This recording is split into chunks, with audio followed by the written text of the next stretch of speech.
What's up, fight fans? Welcome to Mr. Mustache MMA News. Today, I want to discuss an upcoming featherweight bout in this Saturday's UFC 304's prelims. But before we get into it, don't forget to hit the like and subscribe button to continue getting more MMA content by yours truly to help the channel grow. All right, guys, getting right into it. We got Nathaniel Wood taking on Daniel Pineda this Saturday. The feature prelim bout. UFC 304. Man, in a great matchup, great fight. Two dudes, two strikers who like to bring it. You got Pineda, who's more of a powerhouse, a brawler, and you got Nathaniel Wood, who definitely relies on his athleticism and his speed, but definitely packs a punch as well. Former bantamweight, but has definitely carried his power from 135 to 145.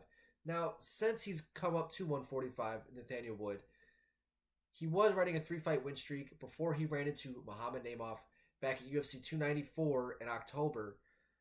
You know, he struggled to find his range early on in the fight, but as the fight went on, he was able to just use his speed, his athleticism, and he was able to find his footing, find his range, find his distance, and was just teeing off on Naimov, and towards the end of the third round, dropped him, and as he was trying to finish him off with strikes on the ground, Naimov put his fingers in his glove, like holding his glove in, trying to stop him from following up on strikes. Ref never really caught it, or at least when he did catch it too, didn't take a point away. It was just a fucking weird thing. That fight, at the very least, should have been a draw. And Nathaniel Wood, I mean, should at least be riding a 3-fight win streak or a 4-fight win streak up at featherweight. But whatever. It does kind of put a little bit of a halt into his momentum at the time. But here against a guy like Daniel Pineda, he can definitely capitalize, right? Now, Daniel Pineda is a guy, I mean, all of his wins are by finish, right? He's got 28 wins, 9 by knockout, 19 by submission. So no matter how this guy has gone out and got the victory, he's gone out by finishing his opponent, right? Now, out of his 15 losses, so I mean, basically this is a record. When I see a 28-15, a guy with no decisions via victory, now he has 6 losses by decision, 15 losses in total, 6 by submission, 3 by knockout. And since he's been in the UFC, he's kind of bounced back and forth with wins and losses.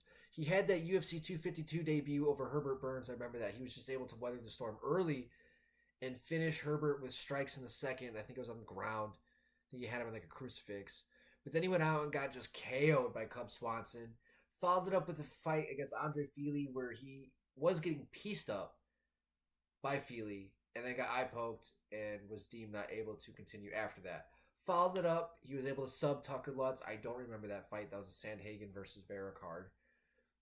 And most recently, last June 2023, he lost to Bruce Leroy Alex Caceres. I'm pretty sure he just was not able to find his range in that fight. And yeah, he was able to land some shots later on in that third round, I think it was. But Alex Caceres, I mean, that dude, I mean, he's just such a striking technician. He's so good on his feet, man. So technical, sharp, great with his range, footwork. And Daniel was just not able to really just capitalize, off of that. But I think in this fight here against Nathaniel Wood, I think he just has to do what he does best. I mean, just be fast, be precise. And I think that he's going to be able to capitalize off of the aggression of Daniel Pineda. Because, I mean, winner, I just see him loading up, trying to find the finish where Nathaniel Wood is just going to let the fight come to him. And I just think that Nathaniel Wood, too, I mean, he is so underrated. And at first glance, he seems to be a little bit undersized for featherweight. But I think that he just makes up with it with his speed, man. He's so fast. And he brought his power up with him from bantamweight.